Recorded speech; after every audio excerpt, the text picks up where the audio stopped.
Nah, saudara sekalian, tapi firman Tuhan pasti lebih daripada apa yang saya katakan itu. Maksudnya lebih daripada kita berpikir sukses, lebih daripada kita memiliki hidup enak, lebih daripada kita memikirkan tentang hidup yang nyaman. Tetapi satu kehidupan yang dirajut ya, bersama-sama dengan Allah selalu. Pikiran orang-orang yang ada di pembuangan itu, saudara sekalian, mereka merasa dijauhkan dari hadirat Tuhan. Ya. Tetapi sebenarnya kalau dipahami secara menyeluruh, ya, dimanapun bangsa itu ada, dimanapun bangsa itu hidup, ya, meskipun di tempat pembuangan, toh Allah juga menyertai mereka sebenarnya. Tetapi ada rasa emosionalnya gitu ya. Ya coba saudara sekalian, jangankan dibuang jauh-jauh gitu ya. Saudara dan saya aja ini ya, nggak ke gereja berapa bulan ini ya kan. Aduh rindunya bukan main gitu katanya ya kan. Tadi saya nelpon Pak Ambong ya kan. Dia bilang, aduh saya kayaknya rindu banget ini ke gereja gitu kan. Iya datang aja ya, datang aja kan. Nah, saudara sekalian yang dikasihi oleh Tuhan, ini sangat menarik ya.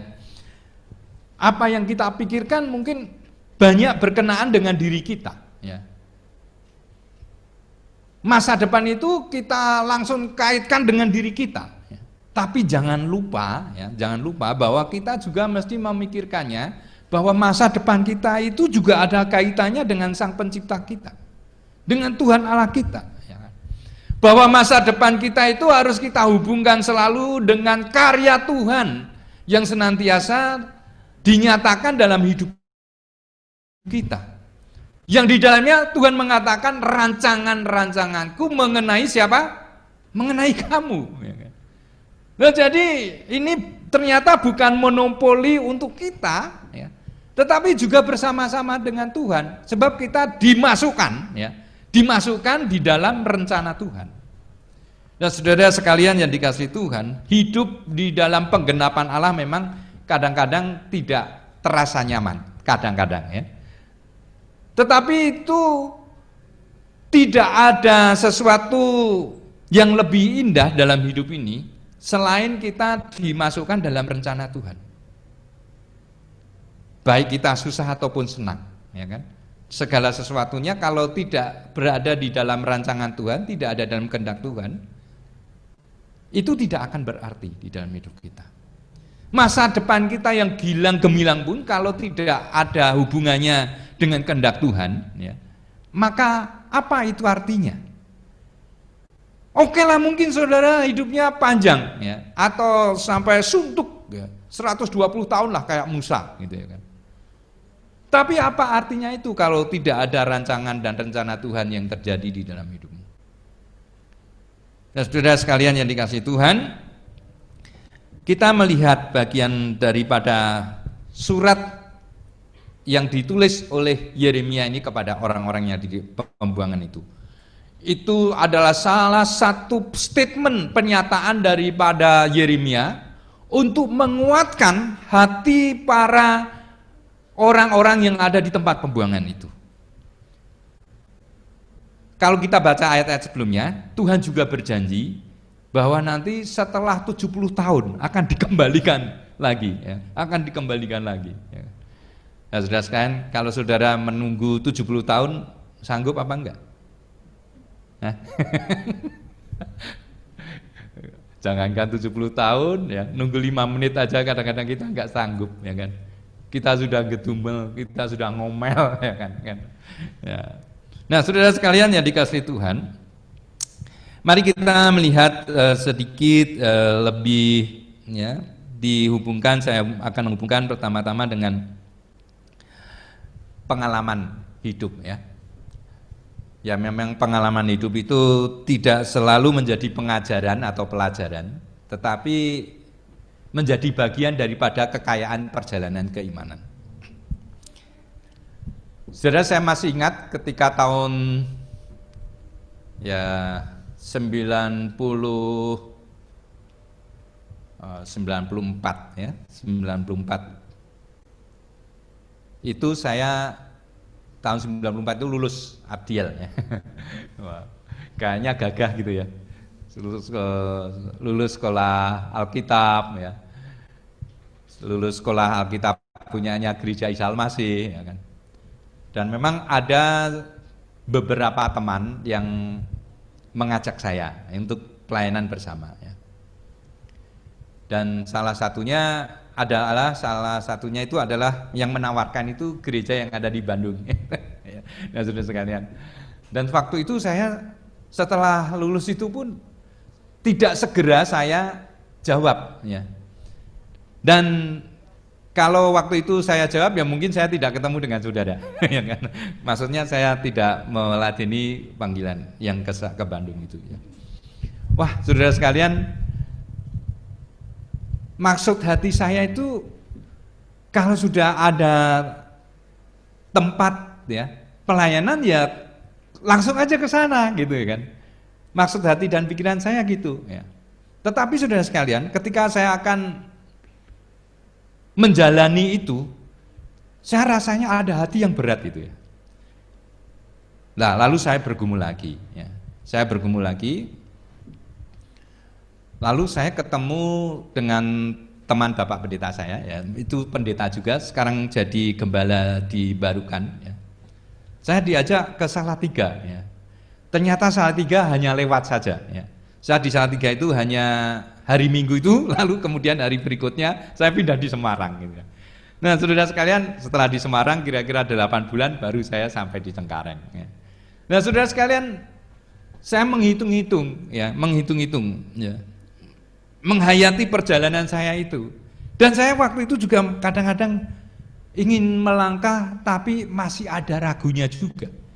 Jangan dikira saya nggak pernah ragu. Saya itu sering ragu, saudara sekalian. Tetapi saudara sekalian, keraguan saya itu tetap saya hayati bagaimana saya lebih berserah kepada Tuhan ya. Lebih mendekatkan diri kepada Tuhan. Ya saya simpel-simpel aja gitulah ya kan. Bahkan saya agak nekat sedikit ya. Nekat sedikitnya apa? Nekatnya sedikit itu saya berdoa sama Tuhan begini ya. Tuhan, kalau ini kehendak-Mu ya kan, maka dalam 1 bulan ini saya akan ada kabar dari Jakarta. Saya bilang gitu sama Tuhan. Nah, saudara, ternyata nggak sampai 1 bulan, dalam waktu 2 minggu nggak ada juga ya. Saya ketemu, betul saya ke Jakarta. Waduh, kalau saya udah ngomong gitu sama Tuhan gimana? Ya sudahlah, saya ke Jakarta akhirnya. Nah, saudara sekalian dikasih Tuhan, dan setiap pergumulan itu kadang-kadang tidak sesuai dengan keinginan hati kita ya kan. Beberapa hari yang lalu ya, saudara sekalian, saya maaf ya, pas di kamar mandi itu merenung-renung, lalu saya dalam hati berbicara kepada Tuhan ya. Saya sudah share di persekutuan doa ya sedikit ya.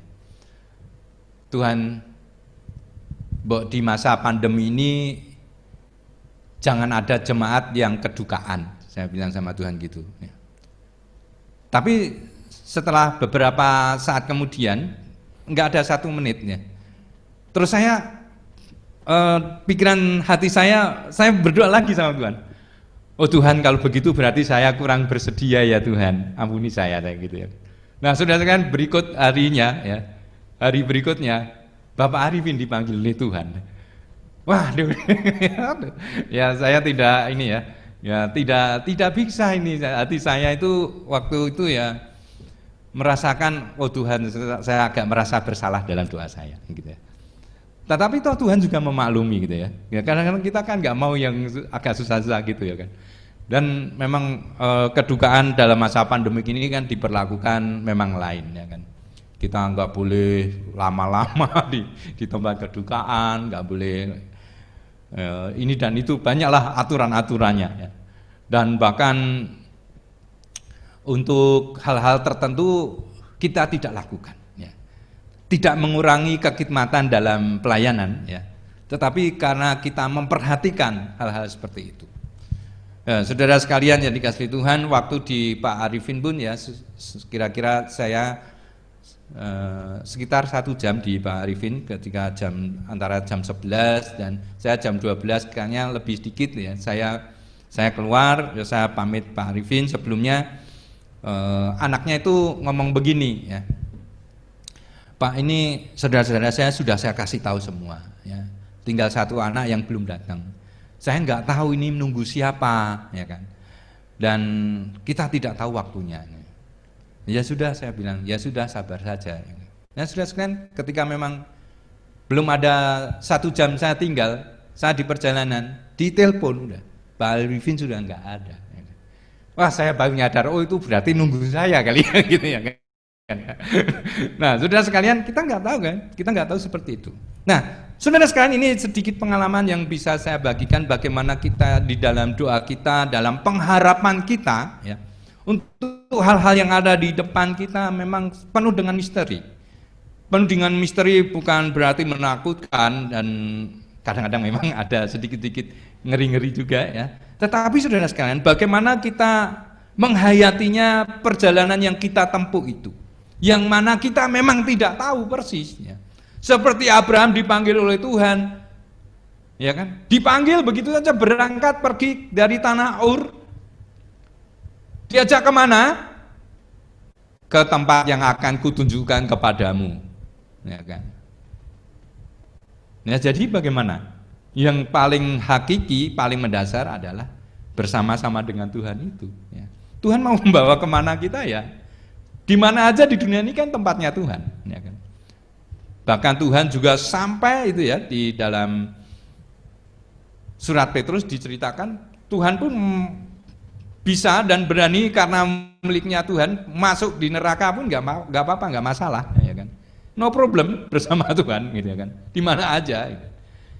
Nah, saudara sekalian yang dikasihi Tuhan, mari kita melihat beberapa hal ya. Saya akan mengajak saudara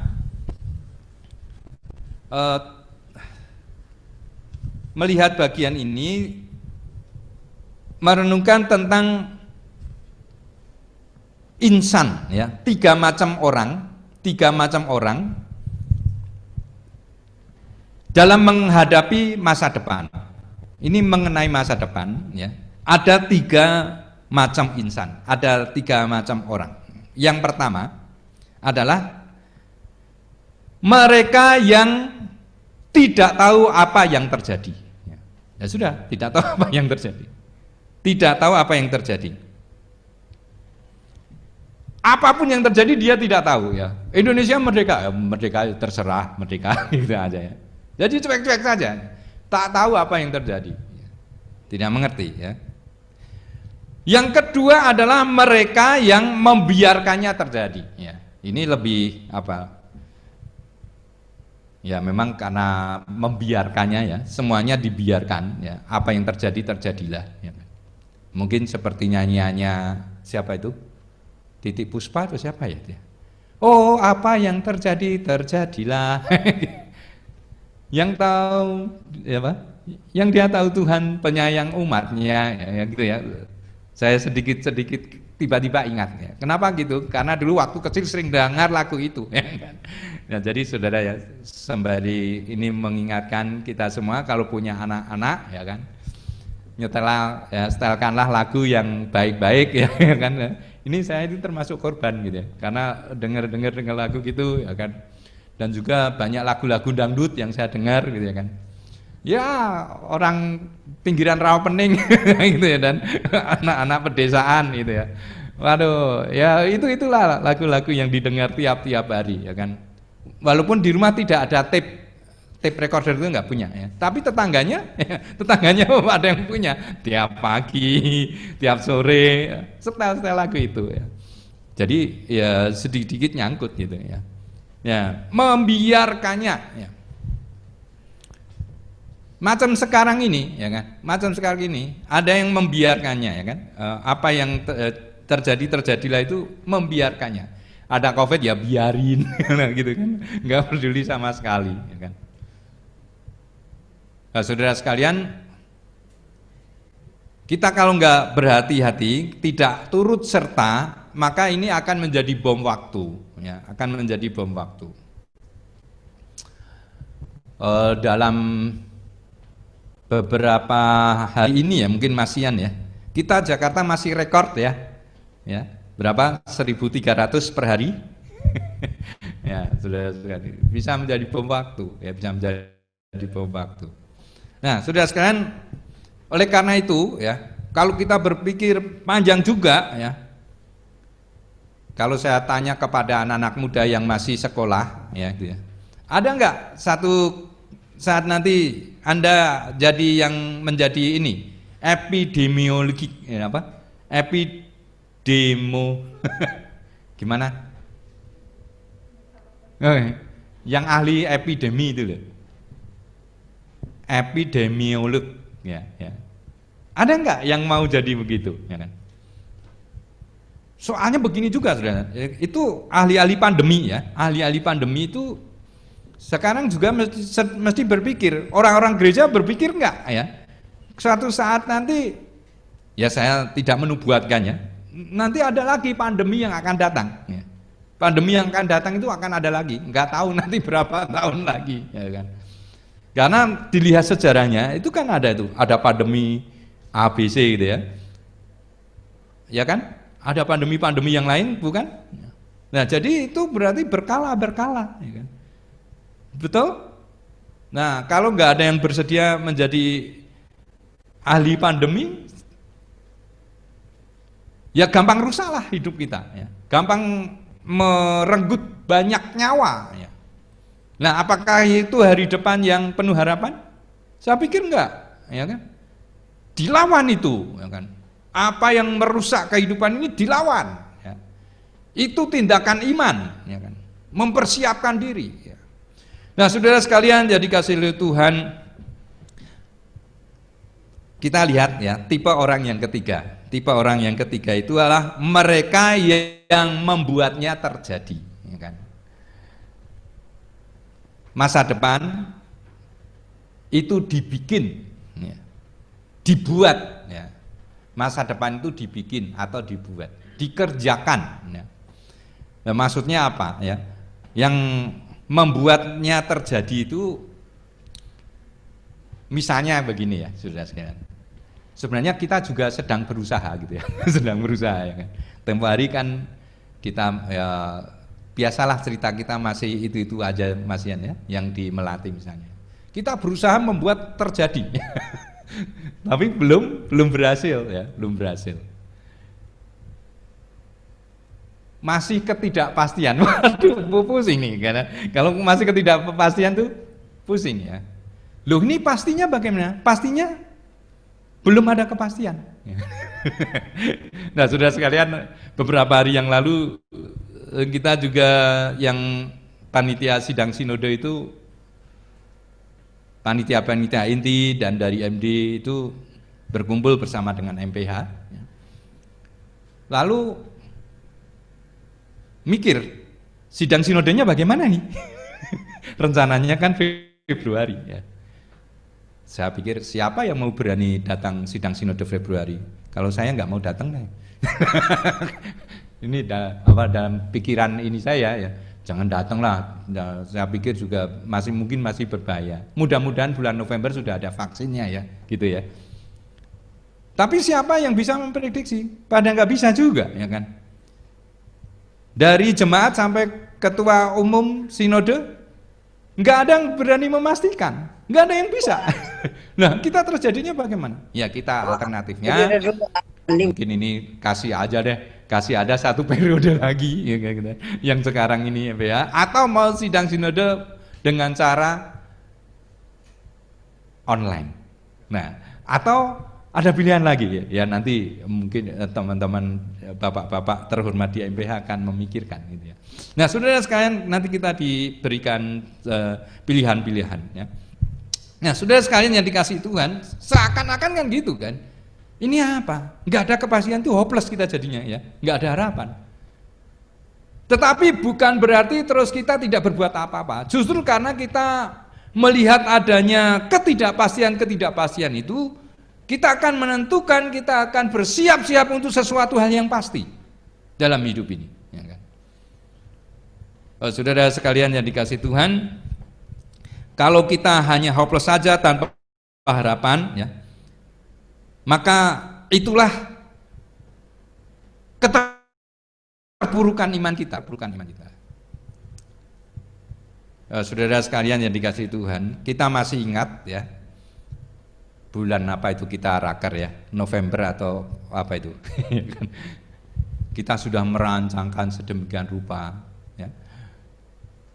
Bulan September ini sebenarnya juga akan ada apa namanya, kebaktian Padang ya kan, karena diundur, ya udah nanti diundur sampai bulan September. Tapi September siapa berani mau kebaktian Padang ya kan, nantang perkara apa gitu ya kan, betul nggak ya kan, nggak pasti juga kan, kita sudah menyusun tapi ternyata kenyataannya demikian ya. Ya kita jangan kecewa, kita sudah punya pilihan, punya rancangan ya, kita jangan kecewa. Ini secara sederhana gitu ya. Kalau kita melihat sesuatu tidak sesuai dengan apa yang kita harapkan, kita nggak usah marah, nggak usah kecewa. Ya kan? Kita cari alternatif yang lebih baik lagi. Ya, kita cari alternatif yang lebih baik lagi. Lebih baik bagaimana? Lebih baik ya kebaktian Zoom dulu, atau yang datang ke gereja beberapa dari kita. Ya kan? Ini akan jauh lebih baik daripada nggak melakukan apa-apa. Ya. Nggak melakukan sama sekali, nggak melakukan apapun. Nah, saudara sekalian, kita melihat ya keadaan yang sedemikian rupa ini. Ya. Keterpurukan sekarang ini ada di mana-mana. Orang yang bekerja, ya kan, pekerjaannya bagaimana, ya kan? Sebagian ya. Beberapa hari yang lalu saya baca di Kompas, ya. Guru honorer ya, kasihan juga gitu ya. Waduh, bagaimana guru honorer? Kalau guru yang sudah PNS ya, itu paling stabil gitu katanya kan. Kalau saudara sudah di PNS sekarang ini, hidup saudara ekonominya paling stabil ya kan, paling stabil itu rata gitulah ya kan. Tapi yang ini swasta atau apa itu ya, banyak kehajar ya situasi ini. Kehajar dengan situasi, apakah masih memikirkan tentang masa depan? Harus, ya kan? Justru demikian kan? Justru harus memikirkan, ya, harus mempersiapkan, sehingga bisa membuat hal itu terjadi. Ya. Nah, saudara sekalian yang dikasihi Tuhan, dalam bacaan tadi, gitu ya, Tuhan tidak membiarkan itu, ya, tidak membiarkan, tetapi memang dalam jangka waktu tertentu, ya, itu sebagai konsekuensi, ya, sebagai konsekuensi ketidaktaatan orang Israel kepada Tuhan. Tuhan memberikan waktu, ya, untuk dibuang, ya, rasa-rasanya kurang jadi buangan kok, predikatnya nggak enak ya jelasnya, betul ya, jadi orang buangan itu nggak enak. Mbok orang yang tamasya itu apa namanya?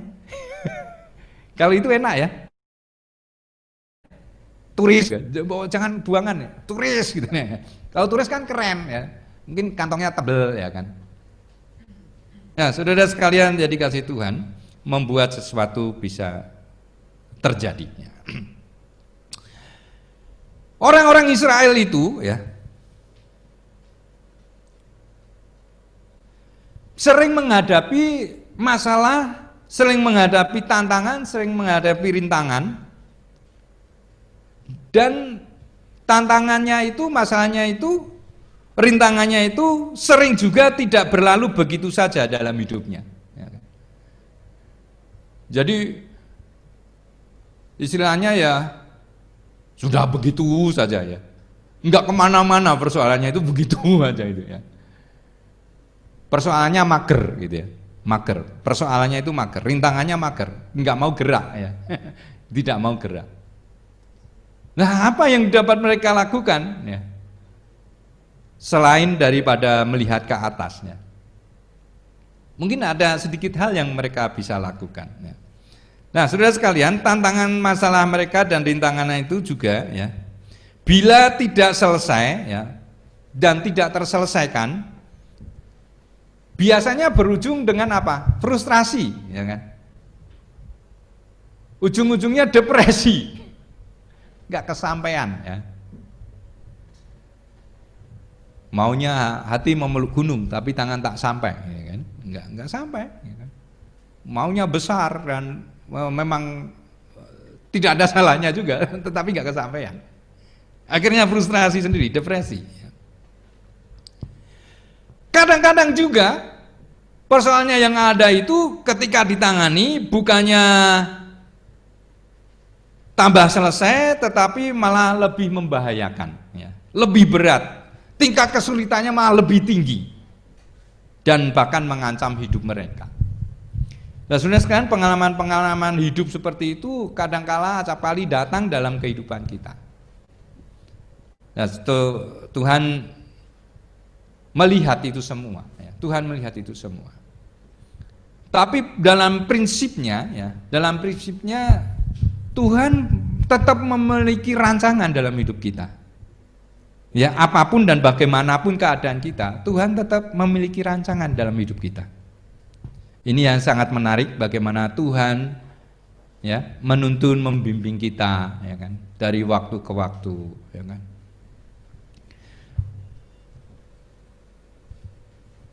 Pengharapan kita, ya, kita mesti tambatkan kepadanya. Ya.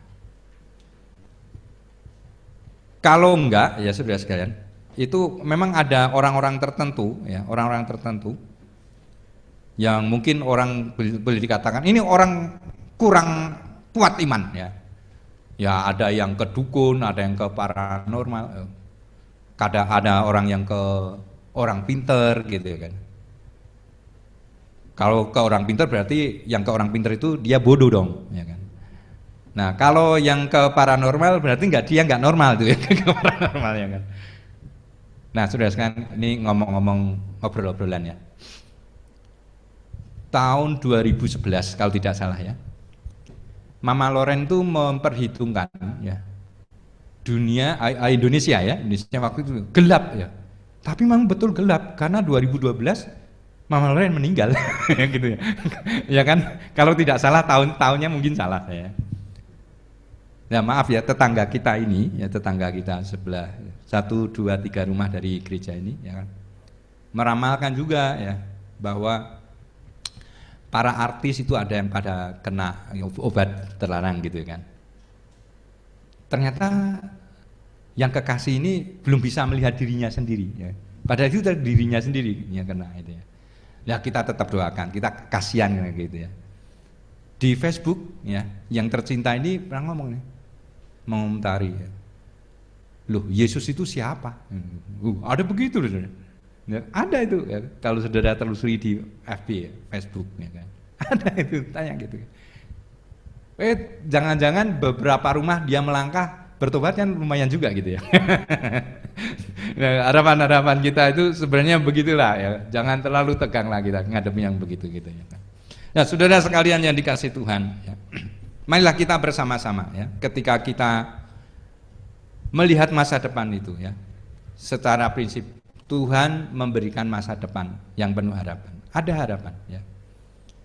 Nah, ketika kita tidak ada harapan, ya, ketika tidak ada sesuatu pun yang bisa kita harapkan, kita tetap masih berharap kepada Tuhan. Itulah pengharapan kepada Tuhan. Ya, jadi tidak berdasarkan apa yang kita lihat, ya. Tidak berdasarkan apa yang ada di dalam dompet kita, ya, ya kan? Tidak berdasarkan apapun yang bisa ada di sekitar kita, kecuali berdasarkan hanya pengharapan kepada Tuhan. Nah, kiranya kita pagi hari ini disegarkan terus oleh Tuhan melalui kuasa Roh Kudus-Nya yang bekerja di dalam hidup kita. Roh Kudus yang selalu memberikan kekuatan kepada kita, Dia yang akan senantiasa memberikan pencerahan di dalam jalan hidup kita, sehingga pengharapan kita tidak pernah sia-sia.